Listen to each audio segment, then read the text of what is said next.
हरे कृष्णा। दोस्तों, आज हर भारतीय गायत्री मंत्र जानता है। हम इसे ऐसे ही पूजा विधि या फिर कीर्तनों में सुनते हैं। गायत्री का मतलब है सॉन्ग या हिम और मंत्र का मतलब है मन को मुक्त करने वाला। मॉडर्न साइंस के अनुसार हर चीज इस ब्रह्मांड में एक स्पेसिफिक फ्रिक्वेंसी पर वाइब्रेट कर रही है, यहाँ तक कि हमारा दिमाग भी। इसलिए अगर किसी के नेगेटिव थॉट्स हैं और उनकी कुछ सर्टेन फ्रिक्वेंसी है, तो मंत्रों के लगातार जाप से हम नेगेटिव को पॉजिटिव थॉट्स में कन्वर्ट करके भगवान से कनेक्ट कर सकते हैं। पर क्या आपको ये पता है कि गुरु द्वारा दीक्षा में ग्रहण करके, सही अर्थ जान के और सही तरीके से इसका उच्चारण करके ही हमें इसे केवल ध्यान लगाने के प्रयोग में लाना चाहिए। एक और मुख्य बात जो किसी भी वैदिक मंत्र के लिए लागू होती है, इन मंत्रों का उच्चारण सही देश, काल और पात्र पर ही करना चाहिए। यहाँ देश का मतलब है स्थान, जैसे कि मंदिर या फिर साफ स्थान। काल यानी समय, जिसमें 3 संध्या समय सम्मिलित हैं, जैसे कि प्रभात 6 बजे, दोपहर 12 बजे और शाम 6 बजे संध्या वंदनम के लिए उचित है। पात्र से मतलब है व्यक्ति जिसने दीक्षा ग्रहण की हो। इन बातों के अलावा शुद्धता भी एक महत्वपूर्ण फैक्टर है। जब इंसान का शरीर शुद्ध अवस्था में नहीं है, उदाहरण के तौर पर सूतक काल, जैसे कि घर में किसी की मृत्यु हो जाए या फिर बच्चे के जन्म के बाद, और महिलाओं के मासिक धर्म के दौरान भी इन बातों का ध्यान रखते हुए मंत्रों का उच्चारण नहीं करना चाहिए, अन्यथा ये हमें लाभ कम और हानि ज्यादा पहुंचाएगा।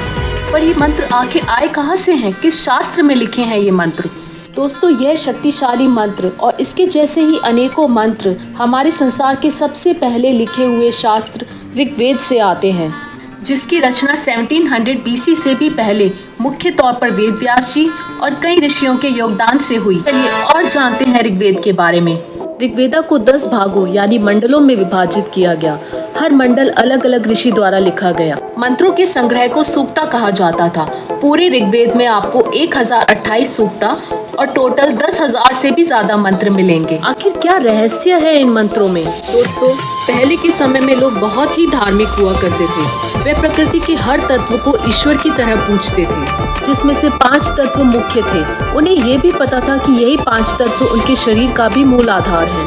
उस समय मूर्ति पूजन नहीं की जाती थी, बल्कि इन मंत्रों को सही तरीके से संस्कृत में उच्चारण करके प्राकृतिक शक्तियाँ जैसे इंद्र, यम, सूर्य, वरुण, वायु, अग्नि, इन सभी देवी देवताओं की स्तुति की जाती और पूजा विधि जैसे यज्ञ में इन मंत्रों की शक्ति के द्वारा इनको आह्वान यानी इन्वोक किया जाता था। क्या आपको पता है कि वैदिक आर्यों के सबसे प्रमुख देवता इंद्र को माना गया है, क्योंकि वे बारिश के प्रतीक, विजय शक्ति और बेजोड़ शारीरिक शक्ति वाले योद्धा माने जाते थे।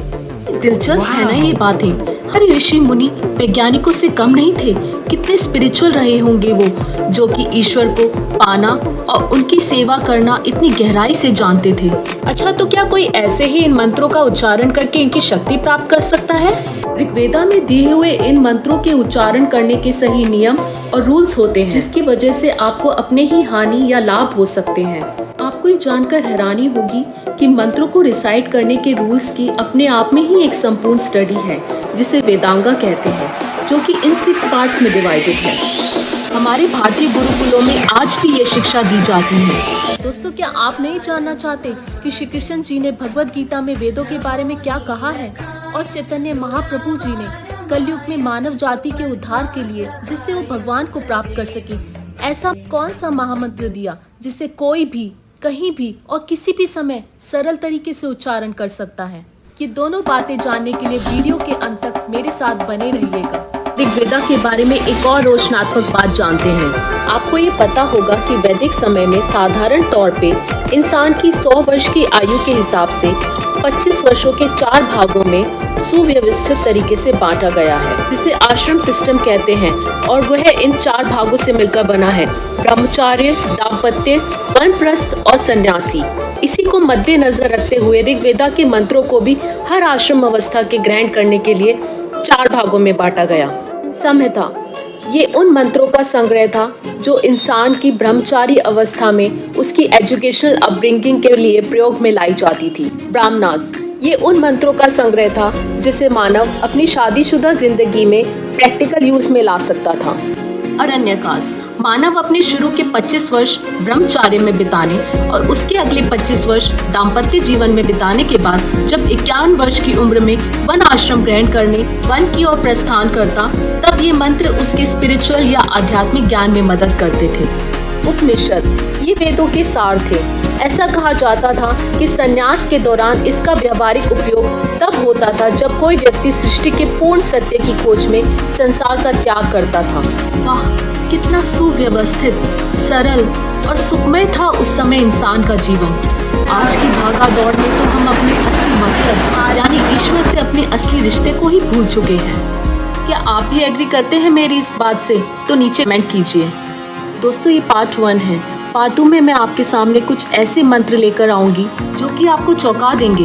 हमारे ऋषि मुनियों ने उस समय स्पिरिचुअल और मटेरियल वर्ल्ड में ऐसे आविष्कार कर डाले थे जो मॉडर्न साइंस ने बहुत बाद में ढूंढे। इसलिए इस चैनल को सब्सक्राइब जरूर कीजिएगा और मेरे साथ जुड़े रहिएगा।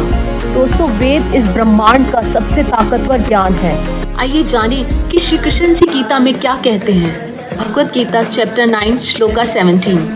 पिताहम अस्य जगतो माता धाता पितामहः वेद्यं पवित्रम ओंकारा ऋक्सामायजुरेव च। अर्थात मैं ही इस ब्रह्मांड का पिता, माता, आधार और पोत्र हूँ। मैं ही ऋग हूँ, मैं ही साम, यजुर और अथर्ववेद हूँ और मैं ही वह शब्द ओम हूँ जो सभी वेदों के ज्ञान का विषय है और इस ब्रह्मांड की भी आवाज है। हर यज्ञ मेरी इस ध्वनि से ही शुरू होता है। और हरे कृष्णा महामंत्र ही वह शक्तिशाली मंत्र है जो चैतन्य महाप्रभु जी ने कलयुग के लिए हमें उपहार में दिया, जिसमें कोई देश, काल और पात्र जैसे बंधन नहीं है। इसे तो कोई भी, कहीं भी, किसी भी समय सरल तरीके से जाप करके भगवान को प्राप्त कर सकता है। इसलिए इस वीडियो का अंत हम हरे कृष्णा महामंत्र से करते हैं। हरे कृष्णा कृष्णा कृष्णा हरे हरे, हरे रामा रामा रामा हरे हरे। रुकिए, एक विशेष सूचना सुनते जाइए। कृष्ण जी की जन्माष्टमी के शुभ अवसर पर आप सभी भक्तों को आमंत्रित करते हैं बेंगलुरु के इस्कॉन सेंटर पर।